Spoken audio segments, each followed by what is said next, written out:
ধৈর্যের সর্বোচ্চ পরীক্ষা দিয়ে পাকিস্তানের বিপক্ষে প্রথম টেস্ট সেঞ্চুরি মুশফিকুর রহিমের।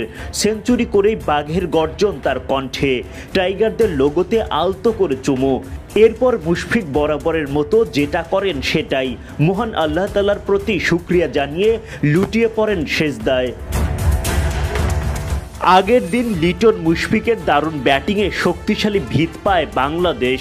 চতুর্থ দিনে তারা সেখান থেকেই শুরু করেন। এলবিডব্লিউর ফাঁদে পড়লে বুদ্ধিদীপ্ত রিভিউ নিয়ে রক্ষা পান মুশফিকুর রহিম।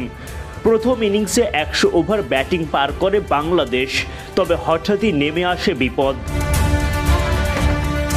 নাসিম শাহর এক্সট্রা বাউন্সের বিপরীতে কাট করতে যান লিটন দাস, তবে ব্যাটে বলে করতে পারেননি ঠিকঠাক। ব্যাটের কানায় লেগে বল চলে যায় উইকেট কিপার মোহাম্মদ রিজওয়ানের হাতে। ভেঙে যায় মুশিলিটুর ১১৪ রানের দারুণ জুটি। আগের দিন লিটনের সামনে পরাস্ত নাসিম তোলেন প্রতিশোধ। ফেরার আগে ৭৮ বল থেকে ৮টা ৪ ও ১ ছক্কায় লিটন করেন ৫৬ রান। লিটন বিদায় নিলেও রানের চাকা সচল রাখেন মুশফিকুর রহিম। আগের দিন 50 করা মুশি এগিয়ে যেতে থাকেন সেঞ্চুরির দিকে। অপর প্রান্ত থেকে সিনিয়রকে যোগ্য সঙ্গ দেন মেহেদী হাসান মিরাজ। দারুণভাবে এগিয়ে যেতে থাকে বাংলাদেশ।